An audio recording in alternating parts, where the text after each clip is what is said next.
নমস্কার। বাংলা জ্ঞান হাব চ্যানেলে আপনাদের সকলকে স্বাগত। এই মুহূর্তে দাঁড়িয়ে বাংলাদেশি অবৈধ অনুপ্রবেশকারীদের নিয়ে দুটো বড় বড় ডেভেলপমেন্ট হয়ে গেছে। আমরা দুটোই আলোচনা করব আজকের এই ভিডিওতে। প্রথমটা হলো কি, পশ্চিমবঙ্গ এবং বাংলাদেশ সীমান্তে প্রচুর পরিমাণে বাংলাদেশি অনুপ্রবেশকারী জড়ো হতে শুরু করে দিয়েছে। কেন? তাদের মধ্যে একটা টেনশন ঢুকে গেছে যে ভাই, যে তারা আশঙ্কা করছে পশ্চিমবঙ্গে যে নতুন সরকার এসেছে সেই সরকার যে ডিপোর্টেশন ড্রাইভ চালাচ্ছে সেখানে তাদেরকে পশ্চিমবঙ্গ থেকে বের করে দেওয়া হবে। এই একটা। আর দু নম্বর কি আছে, দ্বিতীয়টা হচ্ছে এই মুহূর্তে দাঁড়িয়ে একটা হাই লেভেল ডেভেলপমেন্ট করেছে কেন্দ্রীয় সরকার। কেন্দ্রীয় স্বরাষ্ট্রমন্ত্রী অমিত শাহ একটা হাই লেভেল কমিটি গঠন করে দিয়েছে যাতে সীমান্তে অনুপ্রবেশকারী ঠেকানো যায়।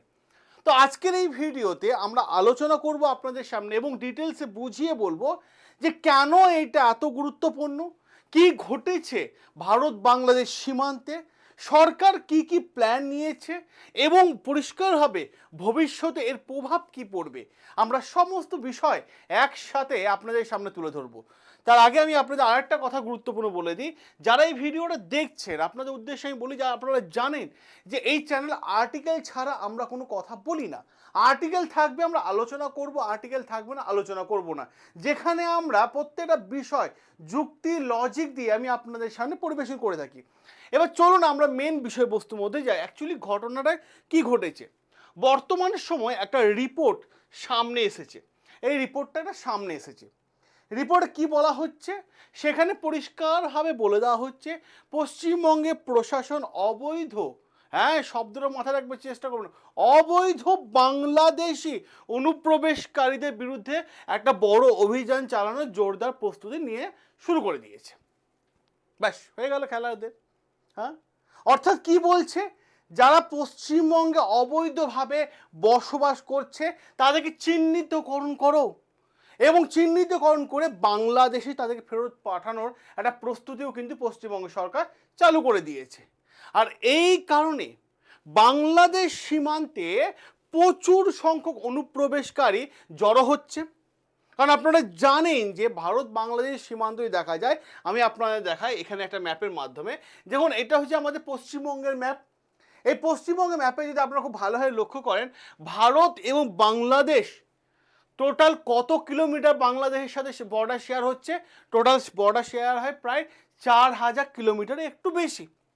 তো আপনারা দেখতে পাচ্ছেন এই যে বাংলাদেশ দেখতে পাচ্ছেন, এখানে দেখুন ভারতের এই জায়গাগুলো টোটালটাই শেয়ার হচ্ছে পশ্চিমবঙ্গ সাথে বাংলাদেশে। টোটাল কত কিলোমিটার বাংলাদেশের সাথে শেয়ার হচ্ছে পশ্চিমবঙ্গ থেকে? 2200 কিলোমিটার। 2200 কিলোমিটার শেয়ার হচ্ছে এবং টোটাল আছে কত? 4400 কিলোমিটার। তাহলে ভাবুন একবার, ভাবুন কতটা বর্ডার শেয়ার। 4400 নাহলে 4000 বলা যেতে পারে, ঠিক আছে, 4000 একটু বেশি। তাহলে ভাবুন কতটা এলাকা কিন্তু বর্ডার শেয়ার হচ্ছে একে অপরের সাথে। ভাবুন একবার, যার ফলে সীমান্তে বিভিন্ন জায়গায় মারাত্মক লেভেলে ভিড় দেখা যাচ্ছে। আর সেখানে আর্টিকেল কি বলছে? আর্টিকেল পরিষ্কার বলছে, illegal migrant flow border to return as Bengal state deportation drive. কি বললাম, ডিপোর্টেশন ড্রাইভ চালু করা শুরু করে দিয়েছে। আর এইটাই অবৈধ অনুপ্রবেশকারীরা ভয় পেয়ে গেছে। বিশেষ করে মালদা মুর্শিদাবাদে তৈরি হচ্ছে হোল্ডিং সেন্টার। মালদা মুর্শিদাবাদে যে সেন্টারগুলোতে সন্দেহজনক অবৈধ অনুপ্রবেশকারীদের অস্থায়ীভাবে রাখা যেতে পারে এবং যতক্ষণ না তাদের পরিচয়পত্র এবং নাগরিকত্ব প্রমাণ মেলে ততক্ষণ পর্যন্ত তাদেরকে ওই হোল্ডিং সেন্টারের মধ্যেই থাকতে হবে। আর এই পুরো অপারেশনটা চলছে 3D পলিসির অধীনে। আপনারা বলবেন যে 3D পলিসি এখানে কি করে চলে আসলো? আমি আপনাদের পরিষ্কারভাবে জিনিসটা বলে দিই। দেখুন, 3D পলিসি যে বিষয়টা হচ্ছে, 3D এই পলিসিটা হচ্ছে, এই বিষয়টাকে তিনটে শব্দ।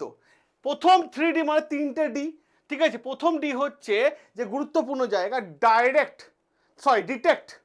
ডিটেক্ট মানে কি?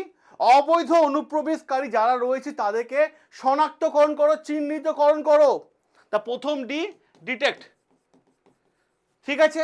দ্বিতীয় ডি কি? ডিলিট।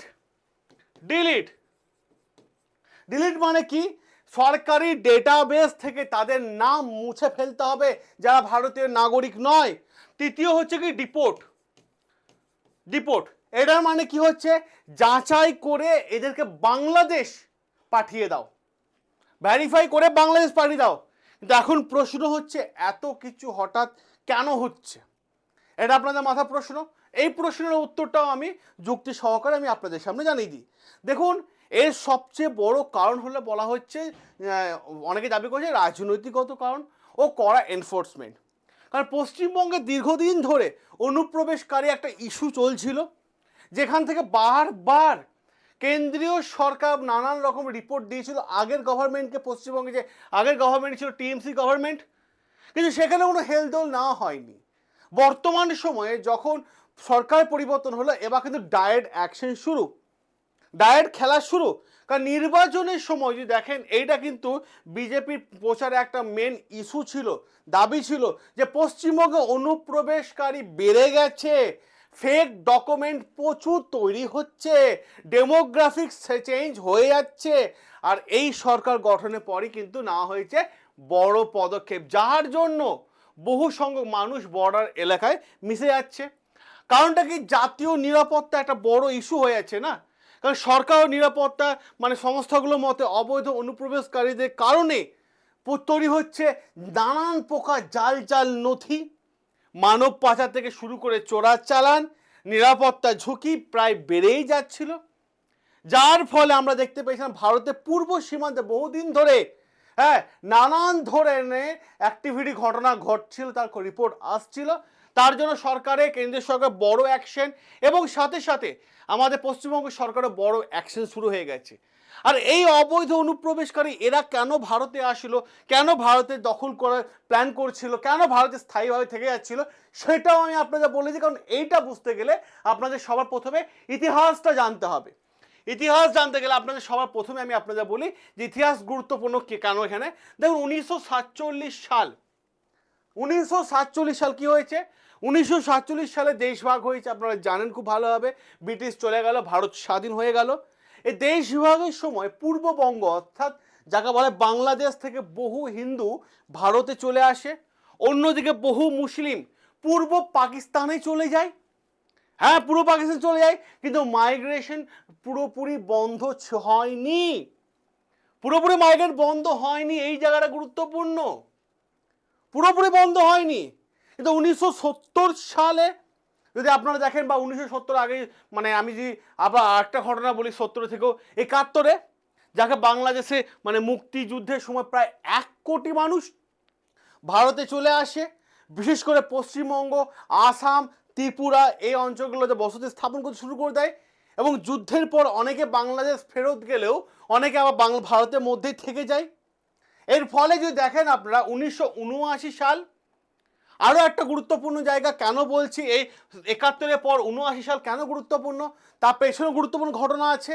কারণ বাংলাদেশে সেই সময় দারিদ্রতা, বন্যা, জনগণনা সংখ্যার চাপ, রাজনৈতিক অস্থিরতা এই সমস্ত বেড়েই যাচ্ছিল। যার ফলে বহু মানুষ কাজের খোঁজে, রুজি রোজগারের খোঁজে বাংলাদেশ ছেড়ে পশ্চিমবঙ্গে চলে আসে, ভারতে চলে আসে। কারণটা কি, পশ্চিমবঙ্গের সাথে ভাষা এবং সংস্কৃতি কিছুটা মিল থাকার জন্য তাদের এন্ট্রি বড় পয়েন্ট হয়ে ওঠে। এটাও গুরুত্বপূর্ণ জায়গা। অপরদিকে বাংলাদেশ সরকারের এই যে বিষয়টা দেখে, পশ্চিমবঙ্গে এই যে বাংলাদেশ ধরে যাচ্ছে চিহ্নিতকরণ করে পাঠিয়ে দেওয়া, এই বিষয়টা দেখে বাংলাদেশ সরকার প্রতিক্রিয়া কি দিয়েছে? বাংলাদেশ সরকারের প্রতিক্রিয়া, ওদেরও বক্তব্য হচ্ছে কাউকে ফেরত পাঠাতে হলে অফিসিয়াল পদ্ধতিতে ফেরত পাঠাতে হবে, এটা বাংলাদেশ সরকার জানিয়েছে। আগে পরিচয় যাচাই করতে হবে।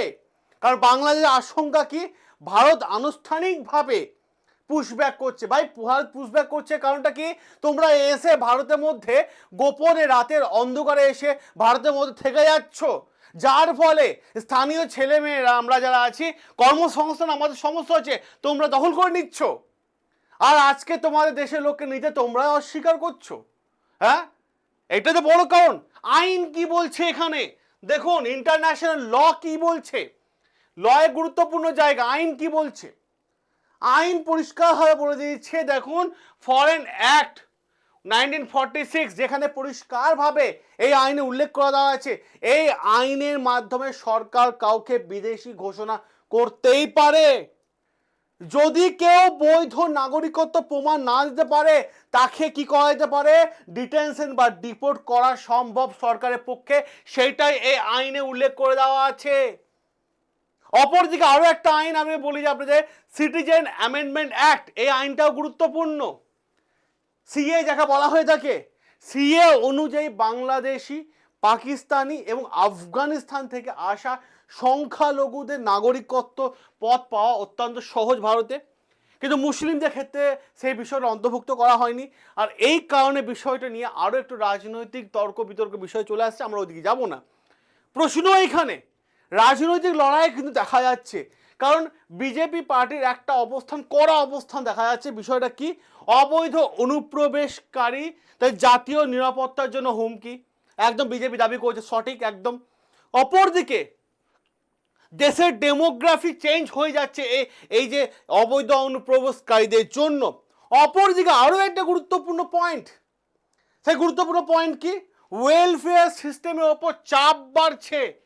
আর এই যখন বিজেপির অবস্থান, তখন তার পাল্টা অবস্থান বিরোধী পার্টি, তাদের বক্তব্য কি, প্রকৃত ভারতীয় মুসলিম নাগরিকত্ব মানে হয়রানি হতে হচ্ছে এক, 2 নম্বর কি ভুলভালভাবে ডিটেনশন যেন কাউকে করা না হয়, 3 নাম্বার কি হচ্ছে কমিউনাল পোলারাইজেশন বাড়তে পারে, এটা হচ্ছে বিরোধীদের বক্তব্য। কিন্তু সবচেয়ে বড় সমস্যা এই মুহূর্তে কি, সবচেয়ে বড় সমস্যা হচ্ছে ফেক ডকুমেন্ট। ফেক ডকুমেন্ট কেন বলছি কথাটা, এই অবৈধ অনুপ্রবেশকারীদের বিরুদ্ধে সবচেয়ে বড় অভিযোগ, তাদের কাছে অবৈধভাবে ভুয়ো আধার কার্ড হয়ে গেছে, ভুয়ো মানে ভোটার কার্ড হয়ে গেছে, ভুয়ো রেশন কার্ড হয়ে গেছে, ভুয়ো প্যান কার্ড হয়ে গেছে। ফলে আসল নাগরিক এবং অবৈধ অনুপ্রবেশকারী আলাদা করা কঠিন হয়ে পড়ছে, কারণ সমস্ত ডকুমেন্টস তারা নকল বানিয়ে ফেলেছে। আর এই সবচেয়ে বড় ঘোষণা এখন কি হলো, এই বিষয় নিয়ে অমিত শাহের, স্বরাষ্ট্রমন্ত্রী অমিত শাহ একটা বড় ঘোষণা করেছিলেন, হাই লেভেল একটা কমিটি গঠন করলেন এই অবৈধ অনুপ্রবেশকারীদের জন্য। এই কমিটির কাজ কি হবে, কোথাও অস্বাভাবিক ডেমোগ্রাফি চেঞ্জ হচ্ছে কিনা সেটা দেখা, 2 পপুলেশন শিফট করে বিশ্লেষণ করা, 3 ন্যাশনাল সিকিউরিটি ইম্প্যাক্ট যাচাই করা, 4 টাইম বাউন্ড সলিউশন দিয়ে দেওয়া। আর এই কমিটিকে নেতৃত্ব কারা দেবে, অমিত শাহ এই কমিটিকে, দেখুন অমিত শাহ এই কমিটিতে নেতৃত্ব কারা দিচ্ছে সেরকম আমি আপনাদের দেখিয়ে দিই। অমিত শাহ এই কমিটির নেতৃত্ব দেবে কারা, অবসরপ্রাপ্ত বিচারপতি, নাম হচ্ছে প্রকাশ প্রভাকর নাভেলকর, উনি দায়িত্বে আছেন। এছাড়া কে থাকবেন, আরও এছাড়া থাকবেন census commission, former IAS officer, former IPS officer, বড় বড় ইকোনমিক্সরা থাকবেন এবং মিনিস্ট্রি অফ হোম অ্যাফেয়ার্সে অফিসাররা থাকবেন অমিত শাহ তৈরি করা এই বড় কমিটির মধ্যে। এই কেন প্রশ্ন এখানে, কেন এইটা এত বড় মানে বিষয় হিসেবে দেখা হচ্ছে, কারণ স্বাধীনতার পর যদি দেখেন ভারত সরকার ডেমোগ্রাফিক মানে সিকিউরিটিকে একটি ন্যাশনাল ইস্যু হিসাবে দেখছে। অর্থাৎ বলা যেতে পারে শুধু বর্ডার পলিসি বিষয় নয়, এটা হচ্ছে strategic planning, intelligence asset, national security অংশ হয়ে যাচ্ছে বড় ইস্যু এখানে। আর এই বিষয়টাকে নিয়ে আমাদের দেশের প্রধানমন্ত্রী ওনার বক্তব্য কি, 2025 সালে স্বাধীনতা দিবসে ভাষণ দিতে গিয়ে প্রধানমন্ত্রী পরিষ্কারভাবে বলেছিলেন যে দেশের ডেমোগ্রাফি বদলানোর জন্য ষড়যন্ত্র চলছে। তিনি মানে অনুপ্রবেশকারীদের বলে দিয়েছিলেন যে এরা আসাতে বড় বিষয় হচ্ছে আনএমপ্লয়মেন্ট, আপনার আমার কাজের জিনিসটা তারা অধিকার ছিনিয়ে নিচ্ছে। অপরদিকে কি হচ্ছে, ল্যান্ড প্রেশার, তারা ল্যান্ড দখল করে নিচ্ছে, ভারতের ল্যান্ড জমি দখল করে নিচ্ছে, সিকিউরিটি রিস্কি হয়ে যাচ্ছে। এই সবই যুক্ত ছিল। আর বাংলাদেশের এই মুহূর্তে বাংলাদেশের প্রতিক্রিয়া কি, আবার বাংলাদেশ যখন দেখছে তাদের লোকজনকে ভারত আইডেন্টিফাই করে তাদের পাঠিয়ে দেওয়া পুশব্যাক করার চেষ্টা করছে, ঠিক তখনই বাংলাদেশ সীমান্তে বাংলাদেশ সরকার নজরদারি বাড়িয়ে দিল, যাদের বলা হয় বিজিবি, বাংলাদেশ গার্ড, মানে বর্ডার গার্ড বাংলাদেশ, তারা পেট্রোল বাড়িয়ে দিয়েছে, সার্ভিলেন্স বাড়িয়ে দিয়েছে, গ্রামবাসীদের সতর্ক করে দিয়েছে। এবার প্রশ্ন হচ্ছে যে আগামী দিনে এই ইস্যু ভারত বাংলাদেশ সম্পর্ক, পশ্চিমবঙ্গের রাজনীতি এবং জাতীয় নিরাপত্তার ওপর কতটা বড় প্রভাব ফেলবে, সেটা আপনাদের কি মনে হয়, আপনাদের কি মতামত? আপনাদের মতামত অতি অবশ্যই কমেন্ট বক্সে তুলে ধরুন। সকলে ভালো থাকবেন, সুস্থ থাকবেন, সাবস্ক্রাইব করে নেবেন আমাদের চ্যানেল, যেখানে প্রত্যেকটা বিষয় আমি আপনাদের সামনে যুক্তি এবং লজিক দিয়ে তুলে ধরি। দেখা হবে আপনাদের সাথে নতুন আরও একটা গুরুত্বপূর্ণ আর্টিকেল নিয়ে।